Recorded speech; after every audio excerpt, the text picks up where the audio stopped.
Good evening, good gentles. Welcome back to Bard Tonight with your favourite Scotswoman, Mairineach Siobhan. Thank you so much for coming back and joining us after our brief summer vacation. It's good to be here, and I hope that you're all staying safe and continuing to keep yourselves healthy during this plague. Tonight we've got a very exciting guest.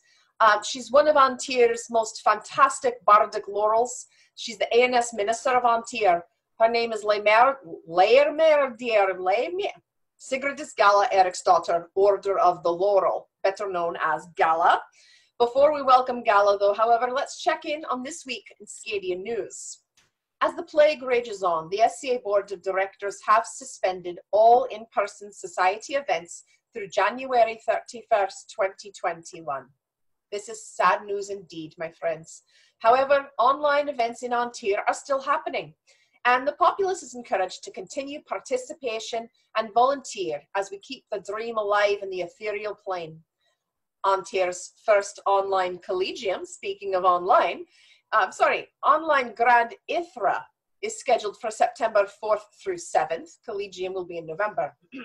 Already for Ithra, we have 93 classes being taught by instructors in 13 kingdoms.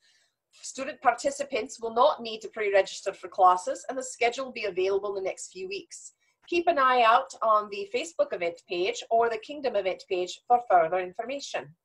Also, Argent Scroll Herald is still looking for instructors for Kingdom Heraldic Scribal Symposium, An Tir's yearly educational event focused entirely on scribal, artistry, and heraldic arts. Pageantry, and will be hosted in the Canton of Calafort, September 11th through 13th. So we're almost at the deadline, but please, if you've been thinking about teaching, reach out to Argent Scroll Herald at argentscroll@antir.org, or reach out to Zara bin El Ramah on the Book of Faces. So we're very excited now to bring out our very special guest. As I've said, she's the Kingdom A&S Minister, laurel singer, actress, and overall swell gal. Let's call her out here.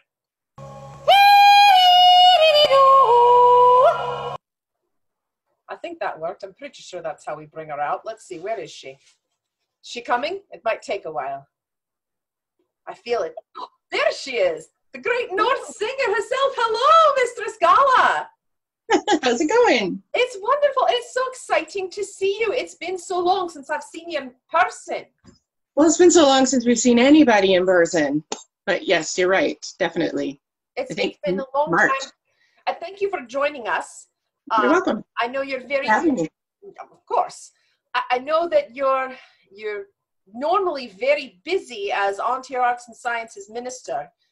You're a bardic laurel. You volunteer quite a bit. In fact, I hear you volunteer too much sometimes. So I've been told. There's a hand that just reached out from behind you and is holding a beer. Oh, why thank you.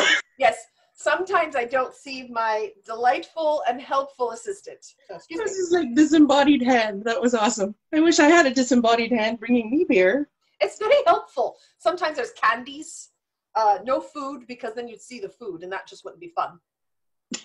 So I'm wondering, as minister, with so few events happening right now, what are you doing to encourage the arts while we're hiding away in our lovely manors and castles? Well, you know what? In the beginning, I wasn't really doing much of anything because there were so many people that stepped up right from the start. And just started doing their own things. Like, for instance, Mistress Disa, who's been collecting classes and running stuff of her own stuff, and her husband, but she's also pulled in other people from all over An Tir. And I know there's lots of other people that are also doing the same too. So honestly, I haven't had to do anything. In the beginning, I was worried. I thought, you know, everything's gonna die, you know, with nothing going on. But honestly, there's been so many people who've just stepped up to the plate to do stuff, and not just in the A&S community, but also in the fighting communities as well, who've been teaching their own classes and so on and so forth, that I think we're doing just fine. I think we're doing as well as we can be doing under the circumstances. And so I haven't had to do a lot, but I am organizing An Tir's first Grand Ithra in a really long time. Very exciting. Yeah, so that's going to be really exciting. That's September 4th to the 7th, which was supposed to be September Crown.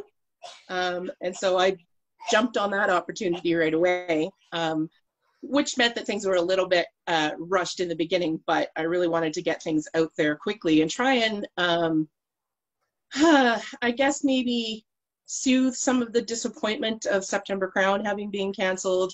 And now with the announcement that things are canceled right through to the end of February too, I'm hoping that means that we can have another one of these in the new year as well, maybe before things get going. Hopefully things start at the end of February, and then maybe we won't have to. But with this one in September, I think maybe another one in January, maybe around the time of what would have been 12th night might be okay too. Maybe not on the same scale as this one, because right now we have 120 classes, which is wow. a lot. I thought it was at 93 still, so I reported 93. No. 120 classes. 120, yeah, and that's including, I think, so far we've had 5 cancel at this point. Yeah, so I mean, it's great response, and it's from people all over the known world as well. There's 13 kingdoms represented in there, mostly An Tir, of course. But we wanted this opportunity to not just be to explore An Tir. This is an opportunity that we have not had in the past, or have not utilized in the past, to meet and learn from people in other kingdoms that we wouldn't normally do that from. And I think that is something that we should be doing. I think we should do that going forward as well. And so I wanted that opportunity to just say, hey, guess what? We have all these other people that are wanting to teach. So, I mean, there's people from Insula Draconis that are teaching, and all the way from the East Kingdom and so on and so forth. So it's a great opportunity for everybody, including teachers themselves. So. And it makes a lot of sense, because we've had this technology for a while to reach out and work with people in other kingdoms, more than just being on Facebook and yelling at each other. We actually have the opportunity to work together and work with each other. And we hadn't taken this chance before. So this is great. It's a little bit groundbreaking, and I'm very excited to see how this goes and be a part of it. It is very groundbreaking, and you're right. We've had the opportunity to do this before, but we haven't needed to. And so I think we just sort of went, we don't need to do that, so let's not worry about it. But now, of course, this is our lifeline. And so we're like, okay, this is a thing that we have to do this if we want to stay connected at this point. And so as far as An Tir's Grand Ithra goes, it's not just A&S activities that we're having there. There's some fighting classes. There's I think there's one rapier class. There's some thrown weapons classes. So there's a little bit of everything in there. I wanted to include everybody, particularly since September Crown being a big fighting event, and that's not now happening. I wanted at least the fighters to have something to do as well, and whatnot. So that's sort of what we're looking at right now. I'm just in the middle of trying to Tetris the schedule around, which is a lot more interesting when you're having to include people who are 9 hours ahead of here, and whatnot, trying to accommodate their time zones and our time zones. And I mean, for them, if we start at 8 o'clock in the morning, it's no big deal for them. That's noon on the East Coast. Whereas if it was the other way around, like I'm taking some classes the weekend after through Atlantia, and they're starting at, I think, 8 or 9 in the morning, which is 5 or 6 in the morning here. Yep. So I'm like, oh boy, okay, really want to take this class. Anyway, so I think it's going to be a lot of fun, and a lot of opportunity, not just to take classes too. There's also going to be just hangout space and a bardic circle, and those sorts of things as well. Yeah, I need to talk to a few people about maybe doing some bardic circle stuff. There might be a few around. Maybe, yeah. So there's other things. There's also opportunities too, if any of the peerages want to have meetings and whatnot. There's, we can accommodate all of that. I know it sounds weird because we're not all face-to-face, but if you want to have a face-to-face meeting, we can do it. So, yeah. Well, this is fantastic, and I love that you're trying to include all walks of the society with the fighting and the thrown weapons and everything, because I think that I'm a cheerleader for everyone, and I think we truly need all aspects for the society, to be well-rounded and to keep drawing people in. And someone might be into arts and someone might be into fighting, but it's really great to have all of those things represented, to have a fully fleshed out, group of history nerds, I guess. It is true. I mean, because A&S is the one thing that is least affected by all of this. Yeah. I mean, yes, we've had to move our venue online, but we've continued, right? Whereas fighting is shut down completely at this point. And I know if I was a fighter, which I'm not, but I know if I was a fighter and somebody said to me, you can't do any A&S stuff until the end of February, I think there's a lot of us who would be devastated, right? So I do want to have opportunities for the fighting community to come together. Even if it's all they just want to sit in a room on the thing and all chat together, then please come and do that, right? Yes, because I know there's a lot of people, particularly in the sort of the outer reaches of An Tir, that are feeling a little isolated and whatnot. So maybe this is an opportunity y'all can get together and at least chat, if not face-to-face, but online. So there you go. It's an order from the Kingdom A&S Minister fighters. Get together and chat or something. We're giving you the space. Just yes, kidding. Yeah. It's a suggestion. It's fine. Right. So we keep getting pushed back. Most of the states were already pushed back, and then the SCA made the decision as a whole that we had to wait into next year. But if we could have one event right now, for instance, I would be at Autumn War right now with my friends. I'd probably be preparing some sort of bardic war point on Friday nights. If we could have one event, what event would you have? If you could do it safely. Oh. Well, okay, so my little pitter-pat A&S heart, we just had a Athenaeum. I would love to be at Athenaeum right now. I loved the way that we did Athenaeum this year online. I thought it was fantastic. And in some ways, I actually kind of like did a little bit better. Yeah. But I do like being face-to-face with people and like nerding out with a whole room full of other nerds. Yeah. But I have to say, if I was going to pick any event, it would be September Crown. For me, that's my favorite event, I think, of all of the events that we do, because there's usually a little bit of everything there. And I'm usually there supporting my fighter, and I'm also doing A&S stuff, and then all my bardic nerds are there. And so there's just a little bit of everything, and I just really enjoy that particular event more than most of the others, I think. So for me, it would be one of those two, I think. Yeah. Athenaeum was amazing. I got to participate last year in person and then this year online, and I was blown away by what they were able to do, and the fact that we could view everybody's pages beforehand and then sign up to talk with people, and you got more time to really get involved with what their research was, and it was fabulous. The team did a fantastic job. But I really enjoyed that. Yeah, I really enjoyed that. As you said, being able to look at their journey beforehand.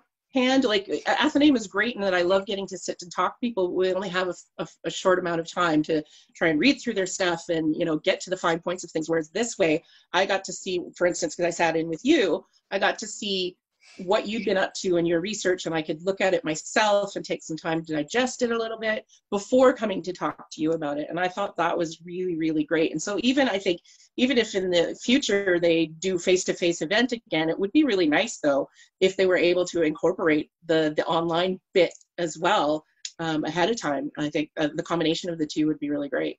Yeah. Definitely. I hear you about September Crown though.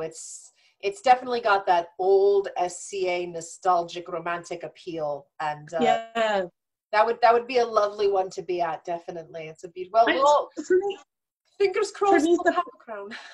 Yeah, for me, September Crown is just, there's something magical about September Crown. It doesn't matter where we've had it.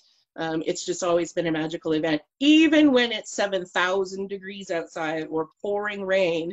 It's one or the other. It's one or the other. There's never an in between. But I still usually have a really great time at the event and can't wait for next year, right? So for me, that's a really important event. But I love Athenaeum too, as nerds events go. Now, don't get me wrong, as A&S Minister, I also love A&S competition and so on and so forth.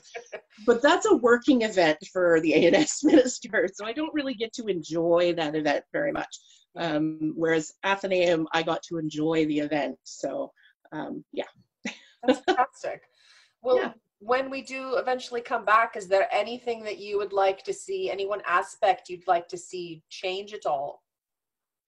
I would actually like us to see how we can utilize the online venue more once we come back. I know, you know, we're all itching to get back to face-to-face events and whatnot, but if I've learned one thing from this event, from putting Kingdom An Tir's Grand Ithra together, is that people in other kingdoms are also super excited to be teaching people from An Tir, and are super excited to be learning from people in An Tir, and having that cross contamination, if you will, I think is something that we should be enjoying more in the future. And I would like to see us try and figure out a way to do that. And whether that means once a year doing a big Grand Ithra thing for, I don't know, known world Grand Ithra or something, I think that would be, it would be really sad if we just let that go by the wayside, right? Because I think it's a really powerful tool at this point. Yeah, so I would love to see us find a way to integrate that into our society more. I'm not saying that we should do all online events. Please don't quote me on that. I'm saying that. That's not what I'm saying. A gala said online events only. Yeah. She never wants to leave British Columbia. No, but I just like, you know, we do the Known World Bardic Symposium, and we do the Known World Dance Symposium, and so on and so forth. And again, those are great, but not everybody can attend those, right? Where online, anybody who's got a computer and internet access can participate in that event in however they choose to do so. And so I think we would be remiss if we didn't continue doing that. So yeah. These are good ideas. Is everyone paying attention? I hope so. By the way, I stepped down as A&S Minister in July of next year, so whoever's going to be my successor, I'm going to be poking you on that, so just so you know. Good. It's good to get it on record now, and then they can't say, Gala never said that. Okay, play 10 minutes into the interview. She said it. Oh, dear. So, now, on a little bit of a lighter note, I've heard some rumors about you. I was wondering if you could address for us. Sure. Well, they're not terrible rumors, but is it true that you got the King of An Tir, King Christian, to sing? Did I get... Okay, so I have heard this rumor before too, and to be completely honest, I don't remember ever doing that. Okay. So I don't know where that rumor came from, or maybe I did and I just plain old don't remember. It's possible. In which case, I'm just going to plead the fifth. But yeah, if it's true, then I do hear that he does sing though. So yeah, I have heard that rumor. I will be looking at you, Christian. Interesting. Yes. Who's spreading these terrible, terrible tales? I don't remember. I don't know. Well, I've also heard that you used to be known as Shannon, spelled in the Gaelic, which means there are 52 letters in there. Because sometimes I'll refer to you as Gala, and people will say, "Oh, Gala, I don't know her." And then, actually, I'm going to go ahead and call her out. Laermodir Marika Sigridsdottir. One day said, "I don't know Gala. Who is that?" "Oh, but I'm sure she's great." And the next day she goes, "Oh, you mean Shannon?"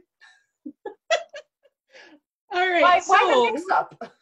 So a million years ago, when I started in the SCA, I started in a smaller place called Ramsgard, up further north in Tiri, and I was at a household meeting, and it was the very first anything introduction to the SCA, and I was told I had to pick a name, and it was very important that I had to pick a name, and I got to pick a name. At the time, I was really into like Celtic culture and all that stuff. Of course. Why not? Shannon was the very first name that came to mind, and so I said, okay, just call me Shannon. And so that stuck, and so I just went with Shannon, and I was Shannon for a very long time. And then at some point in time, I joined a group outside of the SCA called the Reykverlag, which was, it means traveling fellowship. Okay. And it's specifically a Norse recreation group. And I didn't want to use Shannon for that group for obvious reasons.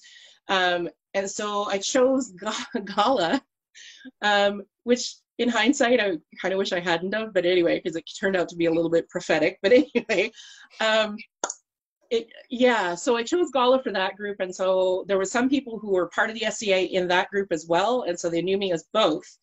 When I was put on vigil for Laurel, and I'd been thinking about this before that anyhow, so it wasn't like it was like a spur of the moment, but I decided that in my Laurel ceremony, I wanted to be addressed as both people. And so it was written into my Laurel ceremony. They used both names. And then after I was Laureled, I just started asking people to call me Gala. And my apprentice, other than Wolfstan, who was already my student at that point, my apprentice, who I met some time later, never knew me as anything but Gala. So, well, that's not entirely true. When I first met Brintak, I was still using Shannon to a certain degree.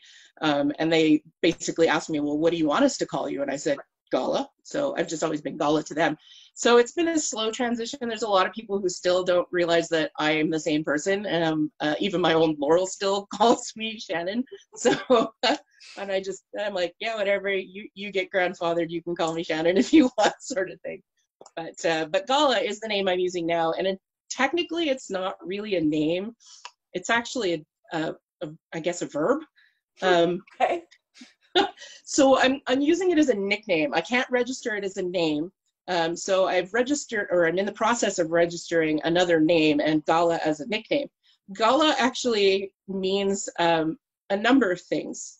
It's a derivative of the word galdr, which is Icelandic for to shriek or to shout or sing in a high voice, which I thought was pretty apropos for me.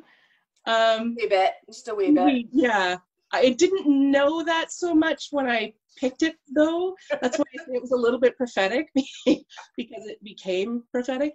Yeah, so it is fitting for me. So it means to shriek or to sing in a high voice or to crow, which is the other one.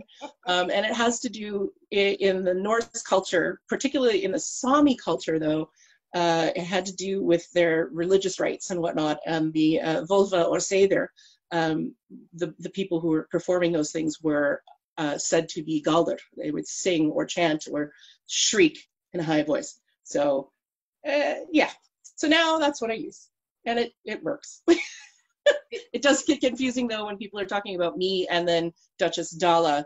So we have Dala and Gala, and I worked with them, so it gets confusing. I could see how that could be confusing. And it's slightly similar. I was at an Ursula a year or two ago, and I was looking for now Bernice Angharad of Blathanor, and I was kind of going, where's Angharad? Where's Angharad? And they all thought I meant the other, Duchess Angharad. And I was like, no, she's too high on the Angharad scale for me. I'm looking for my sister Angharad. But thankfully I'm the only Mairi, I think. But Gala and Dala, that could be fun. Yeah, well, she spells hers with 2 L's and I'm only 1. So there's that difference, but you'd only know that by seeing it on paper. But yeah, it's confusing. Like I just keep maintaining I was using Gala before she picked Dala. So there you go. And it's a great children's story. The Adventures of Gala and Dala. Yeah, okay. That's true. Write that one down. Hold on. Let's make that story up for next time we see each other. Alrighty. So I sometimes play a game with my guests called What Are You Thinking Here? And I was hoping you'd be willing to play with me. Sure. If you're up for it. Okay. Right. We're gonna go back to basic, and now this is gonna be interesting and fun, I promise. Okay. What was going on here? What were you thinking there? Oh dear. Wow. Okay. So this was actually New Year's Eve a couple of years ago.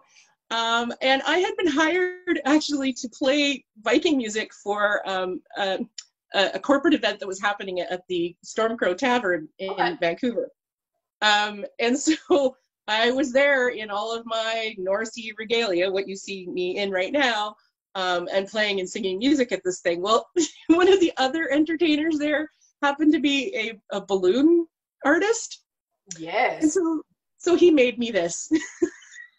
And so this was me after having packed up the car after the event is over. It's snowing quite heavily, as you can see. Yeah. And I was like, okay, I am so done. I put the thing on my head and yeah, here we go. It was just like, as you do, you wear a balloon Viking helmet on New Year's Eve in downtown Vancouver in the snow. Of course. Where else would you wear such a head accoutrement? Right? I know. I mean, it's pretty impressive, though. I gotta admit, that's a really good balloon artist. Right? He was earning his tips that night. Wow. I thought it was hilarious. So long to Balloon Gala. Let's see. Right? What else going on here? Because you're literally clutching pearls. I don't think this is Celtic. So this isn't Shannon. Oh man. All right. So this was actually on a film I was working on, or a TV show actually. And I was supposed to be the lady in the casino who like lives in the casino and spends her time in the casino and like the chain smoking, drinking a beer, plugging quarters into the machine person. Yeah. So they went all out on this. On this outfit. I of course had to take a picture of it. Oh, as one does. Right. Yeah. It's fabulous, and thank God it will now live on forever in infamy on our show. Yeah. Welcome. Yeah, I apparently am not embarrassed by much. Oh no. Now here you appear to be bullying a young teenage girl, and I'm very surprised at you. So, there's another lovely lady in the SCA. Her real name is Naomi Lazarus. Some might know her as Rose McAllister. She has a cosplay business on the side. And she asked me to model her steampunk Ursula the Sea Witch costume for the Vancouver Comic Con. And I can't remember how many years ago this was, but it was maybe 5 years ago or something like that. Mm-hmm. So that's me in the Ursula the steampunk costume, and her other friend Fairlith in the steampunk Ariel costume as well. And so yeah, that was what that was for. I actually love that costume. I still have it, as a matter of fact. You look great. I mean, it's fantastic. I love it. It was so much fun. It is really, and Ursula's fun. I mean, villains are fun anyway, but Ursula's great because she's got the brassy, the whole like attitude in the song. One of my favorites. So you pull it off. It's one of my favorites too, and I had a lot of fun walking around the event. I mean, we got stopped a million times for people to take pictures and whatnot, but it was just a lot of fun to put on that character and just walk around and hand out flyers, right? That's the only reason. And I will say it's the only Comic-Con I've ever been to, so, you know. Well, you made a splash. Ha. Thank you. Oh, that was a bad one. I thought it was fantastic, but okay. This is 10 years old, and it was sent to me. This was sent to me by someone else, and they're anonymous. Really? And it was called Peanut Butter Shannon? Oh, I know who sent that to you. I think. The look of abject joy on your face makes me wonder if there were drinks involved. I'm pretty sure there was drinks involved. It's one of the few times I was actually wearing Turkish, and I was really glad because it was really hot. And I'm pretty sure it was probably Sophia that sent it to you, because I think she took the picture. If there was no drinking involved, there was a lot of Turkish coffee. So one or the other, or maybe both. Yeah. Depends on what point of the evening we're at. I honestly don't remember. That's okay. I mean, it was late, obviously. Yeah, I honestly don't remember. This is why Facebook didn't exist when we were in high school. Thank God. Right? I am so very glad for that. Mm-hmm. Let's see. Oh, I froze. There we go. Okay, so I pulled this one from your personal, stash of photos, and I got to say it's a little risque. Oh dear. This was taken by you. It was in fact taken by me. So this was 12th night a few years ago. Back when we were, I don't know, the big hashtag was 12thies instead of selfie. 12thies, yeah. And so we were going around, I don't know, we were just taking selfies with people, and Christian was lounging on the ground, and I was like, I'm gonna take your picture. So he's like, paint me like your French ladies. And so you have that. I have to wonder whether the people at these hotels where we have 12th night are just like so over it. Like they're just whatever. You guys are a bunch of weirdos. Never mind. Yeah, I mean, particularly the hotels that have had us a number of times. I'm sure they're used to us by now, but yeah. I think so. I think that they're definitely used to the shenanigans and the weirdness. I feel badly for the hotels that are new to us. Yes. And don't know what to expect. I think that the best thing we can do is say, have you ever had a Comic-Con or anything like that? Because it's kind of the same level of costume shenanigating, and be prepared. Yeah. Please be prepared. I helped autocrat 12th night. Oh, jeepers. I think it was like 2007, somewhere in there. And it was a brand new hotel. I mean, the hotel wasn't new, but it was new to having anything like us in the event. And we tried really hard to explain to them what was going to be happening. They were ill prepared to begin with, but they were really ill prepared for all of these medieval weirdos that were going to descend on this little hotel. So, yeah. It makes things interesting. It does. Yes. And it's great fun too, though. So I'll never give it up. So you're up there. You're in Tir, which sort of those fans that are watching that don't know are on the other side of that international border that crosses through An Tir. So unfortunately, we can't get you here and we can't get there. But I'm worried for some members of your family, particularly your coos. Are your coos okay? The coos are okay. Okay, good. The coos are okay. I go out periodically and I call them in, make sure they're all good, and they're doing just fine. Now the coos on the other side of the border, not so well. No, they're not doing well. But that brings up an interesting point. You're known as the Norse singer. You sing Norse lullabies. You have the beautiful lutes, amazing voice, but you also do this incredible cow calling. Is it curling? Cooning. Cooning, yes. Yeah, that's it. Cow calling.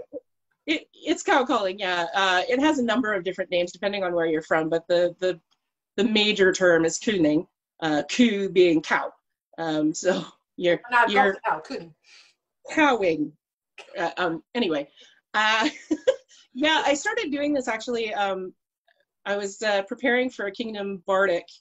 I don't remember what year it was. I want to say it was 2014-ish, somewhere in there. And I wanted to kind of keep all of my entries to more persona-specific sort of things, which is really difficult when you're Norse because there isn't a lot. Particularly, I mean, the earliest extant pieces we have of Norse music don't come back far enough to be my persona. So I wanted to look then instead at some folk music stuff that is as old as the hills, literally. And so I've kind of stumbled upon tuning on a CD that I had gotten. And I was like, what am I listening to? Because some of it was super beautiful. And I was like, wow, that is really, really gorgeous. And some of it is not. So because there's different kinds of calling. There's cow calling, which tends to be the more melodic stuff. And then there's the different kinds of calling for different kinds of animals. So cow calling tends to be very melodic, whereas goat calling is very short clipped, high-pitched, fast sounds, because that's what goats are like. And so it was really interesting for me to look at those different kinds of things and whatnot. And so I put together an entry that kind of incorporated a little bit of cow calling and goat calling, and then a little bit of what would have been just working songs for the like shepherdesses and so on and so forth. And so cooning, what it is literally, it's an ability to call to your animals. Your animals will recognize your voice and come to you. It's the ability to call to other shepherds or shepherdesses on a different mountain on the other side of the valley.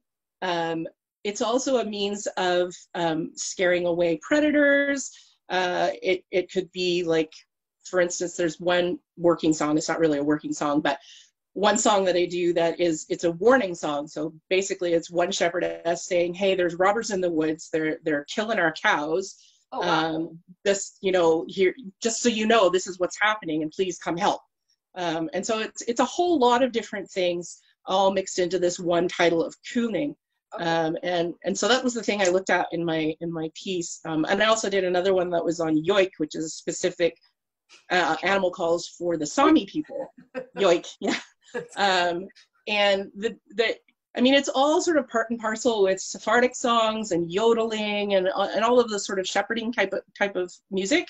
There was a little bit of controversy in that some people weren't convinced that yoiking or cooning was actually music. I argue that yes, it is, but other people have different opinions, and that's fine. But so those were two of the pieces that I did, and then the third one I did was a ballad from roughly about 1300, so which is still out of period for my persona, but was as close as I could get. Yeah, and so I've been known ever since as the cow calling Laurel, and because of that, I actually had it written into my Laurel ceremony as well. So my Laurel cow called me into court, and then from where I was, which was quite a long ways away, I called back to her to say I was on my way. Right? But then if you watch the video, there's a lot of space in between of them waiting for me to get to court because I was a long way away. Yeah, exactly. It's like, is she coming today? Anyway, so from then on, I've been known as the cow calling Laurel. I like that's great though. That's a great story, and absolutely, it's music, and other people can disagree, and they can be wrong. That's fine. They're allowed to be wrong. That's how I felt. Yeah. And see, in Scotland, we don't cow call so much as we to the sheep. You know, I mean, there's cows, there's Highland cows, and then there's in the lowlands we have mostly the black-faced sheep. But right. Mostly we're just yelling at them, "Get out of my garden!" because they're eating our. Well, that works. Sure. That's about all I got for that. But I'm curious. Does the cow calling? I've got maybe a little example here that I could play for our listeners, and I think that you know, we'll all be really, really impressed because it's totally historically accurate.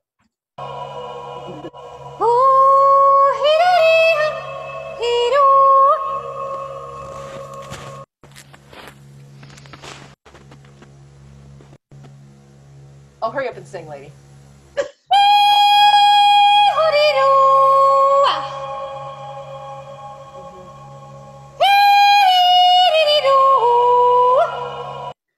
Just so you know, my dogs hate that.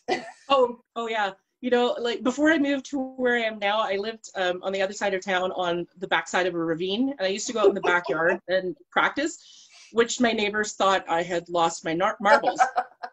But honest to God, the dogs in for like a 2-mile radius, you could hear them all barking while I was doing this. So I laughed. I'm like, sorry, neighbors. But you know, my next door neighbor went out in the backyard and practiced his bagpipes. So I love it. Fair, right? That's fantastic. Yeah. You know, that's wonderful. And I assume that the cooning is the original social distancer. Like we use bagpipes, but you would use that, and that would keep everyone at bay.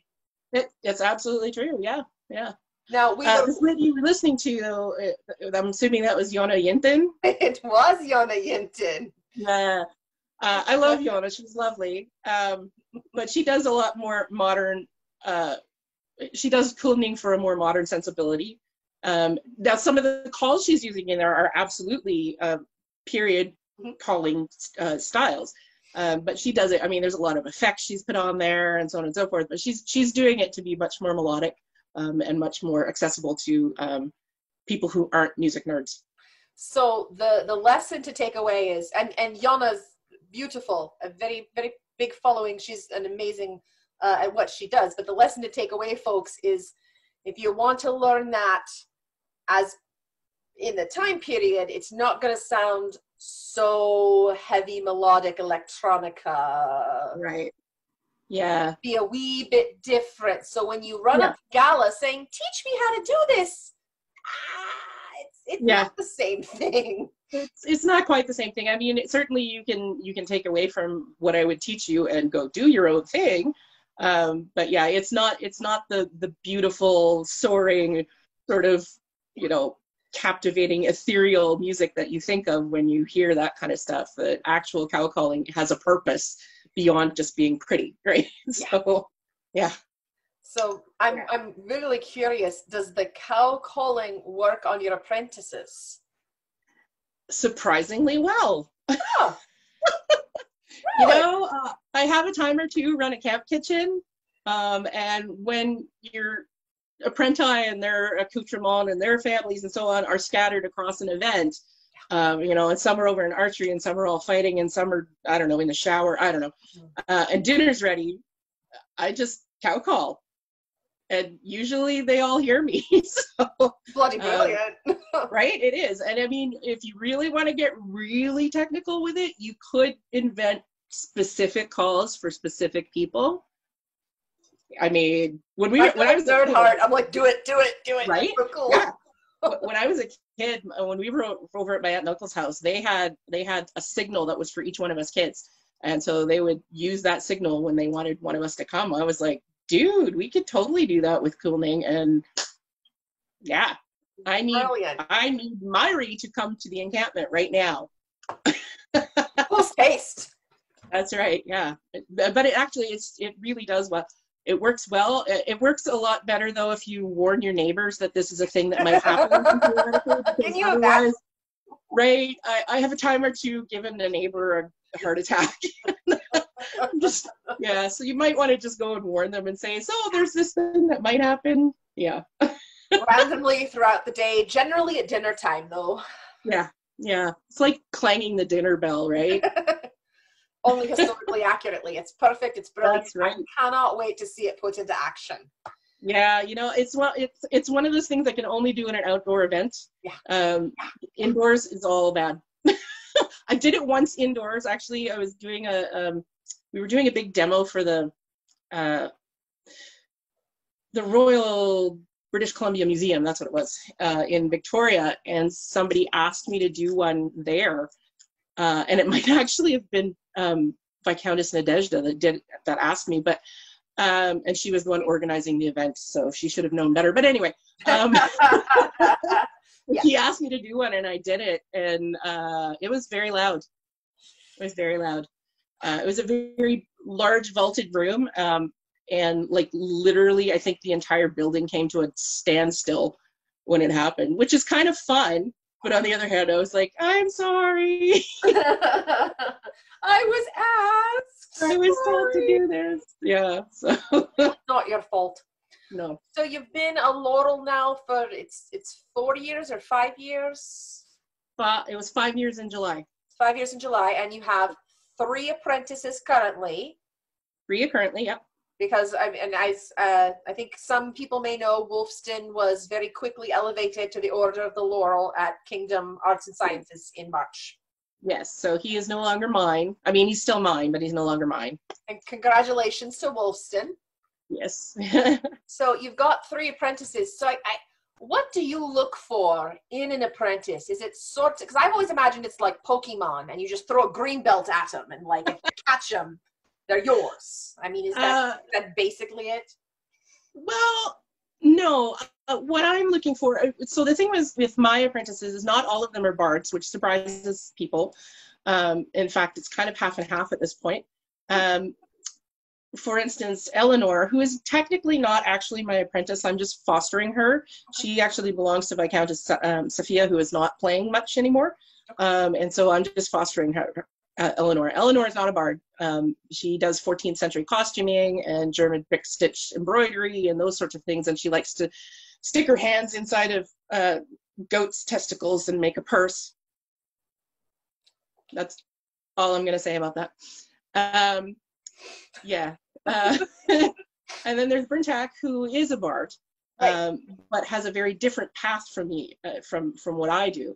And then there's Malice, who I kind of call my everything apprentice. Like Malice just does everything. Yeah, I mean they also do sing, as well, but that's not their primary focus. And then there was Wolfstan, who is a bard as well, but again, also a very different kind of bard from what I do. So I'm not necessarily looking for people who are bards, but people who are on their path but need just a little bit of a nudge to get there. Maybe they just need a little bit of direction. In some cases, maybe they just need somebody to rein them in a little bit and, you know, try and help them focus. Sure. Because it's really easy, of course, to like be into everything, and that's great. But there comes a point where you need to kind of just hone things down to that thing that's going to be your defining thing, right? Sure, And so I'm kind of looking for people who have already decided that that's the path they want to be on, and just kind of need somebody to help them get there a little bit.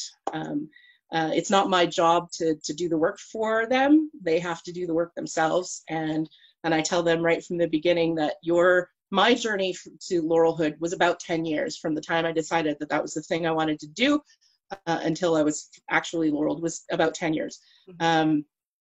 But everybody's path is going to be different. So your path will be as long as you make it, because, you know, like you could be really super focused and maybe you'd be laureled in 5 years. Or you might not be super focused and your path is going to be a whole lot longer. So it all depends on the person, right? Yeah, as I say, I don't do the work for them. It's up for them to do the work, but I will help guide along the path. I will help, you know, give you tasks if that's the kind of thing that you need to keep your focus on the path. But I don't do the work for you. None of this sounds terrible. And since you had four, and now you have 3, and I realize 3 is a prime number, but I feel like 4 is a nice round number. And I'd like to apply for the position, if I may. My background, I'm a former Blatha Nor Bardic champion and Kingdom of An Tir champion, as you know. As was I. Yes. I'm an all-around swell Scotswoman, a courtier of Blatha Nor, and I would very much like you to nudge me.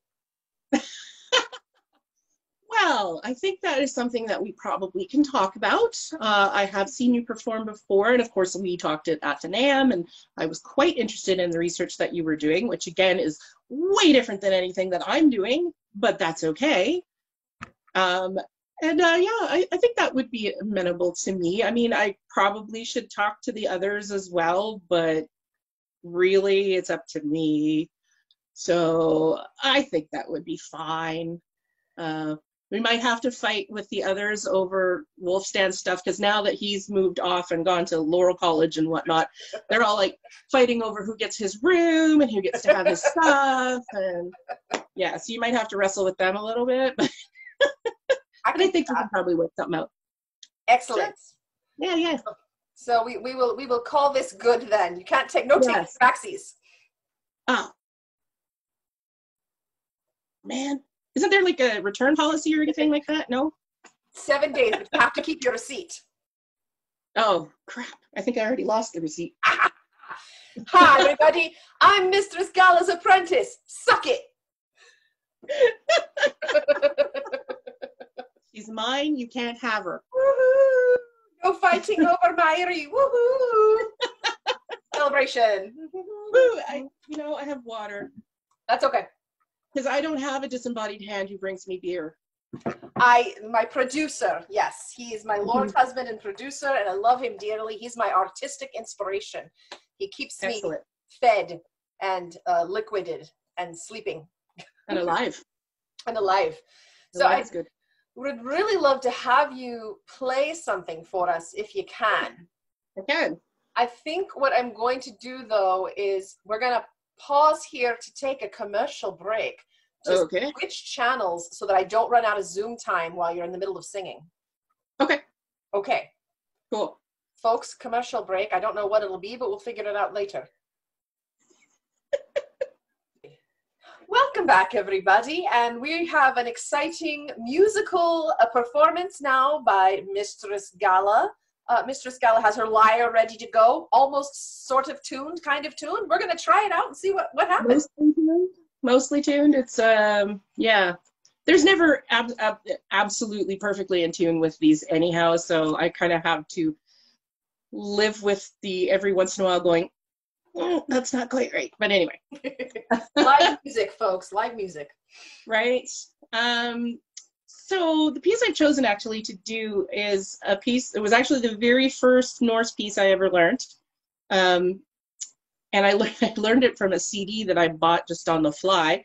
And it had this song on there. And I remember listening to it and thinking that it sounded like it could possibly be at least medieval, if not from the Viking period. I mean, it's so hard to tell with anything because it's really easy to make things sound medieval, right? Yeah. But then I did some research into it and realized that if not the tune, at least the story that's behind it is plausibly from the Viking period. Through my research on this piece, I found that there were versions of it, or versions of the story at least, as far away as Korea and Japan, as far east as Korea and Japan, as far west as west coast of BC, and that interestingly, the term for this particular troll that's in the story, which in this particular case is called a Nikyen, but in most of the cultures around the world had a very similar term for this particular kind of troll. And this one is a water troll. And so, for instance, in Scotland, they called it a noggle. In the west coast of BC, they call it a noggle. And to me, that was really fascinating because for me, for all of these different cultures that presumably have no contact with one another, to have the same term for the same troll tells me that at some point in time, there had to have been contact, and that contact was way long ago. And so that was really fascinating for me. And so that's why I say I don't know that this song is period in any way, but it's plausible that it could be. And so this piece is called Hayemo Onikyen. It's in Dano-Norwegian, which is kind of a transitionary language between Old Norse and Modern Norwegian. It's the story of a girl who is kind of in a very Disney-esque sort of way. She is out walking along the shoreline of the lake, and all of the birds and the animals and whatnot are listening to her, et cetera, including the Nikyen, who is out on the water listening. And the Nikyen decides that he wants to have her.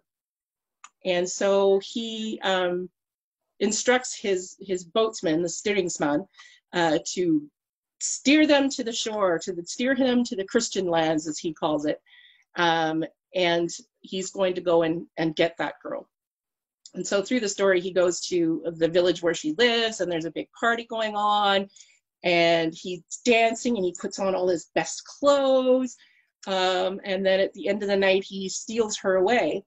But Hayemo was a more modern girl in these Christian lands at this time, and she wasn't having none of it.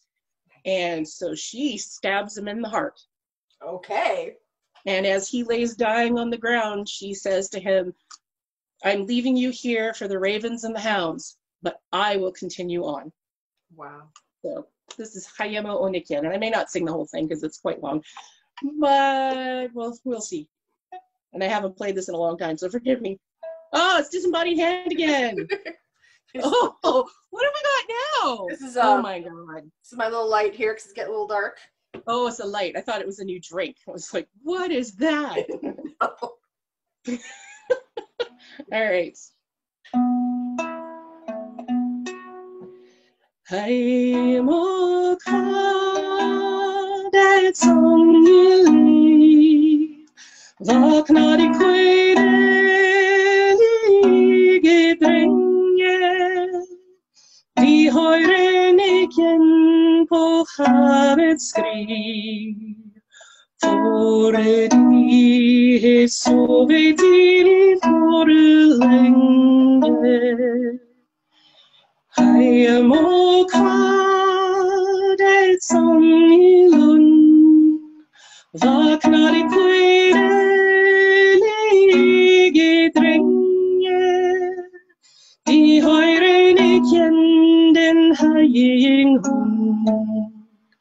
For de hei sovet i for lenge.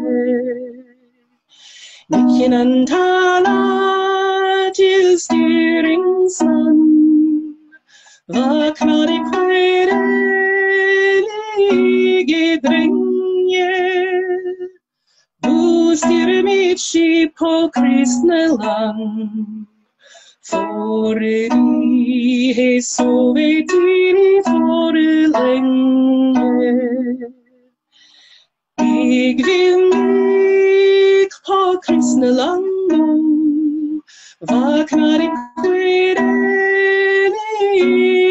drenge. Denne hvide jomfru var villig for de hei sovet i for lenge. Nikken han tala til styringsmann. Vakna de kvedelige drenge. Du styrer mitt skip på kristne land. For de hei sovet i for lenge. Hei må kvart et songelig. Vakna de kvedelige drenge. De foreblikken på havets vei. For de hei sovet i for lenge. Jeg vil meg på kristne land. Vakna de kvedelige drenge. Den hvide jomfru var villig for de hei sovet i for lenge. Og stakk til Nikken i hålemot. Vakna de kvedelige drenge. I nå så hevig mitt hjerte råd. For de hei sovet i for lenge. Nikken han tala deg ravnor hon. Vakna de kvedelige drenge. I nå så hevig min kveardalen. For de hei sovet i for lenge.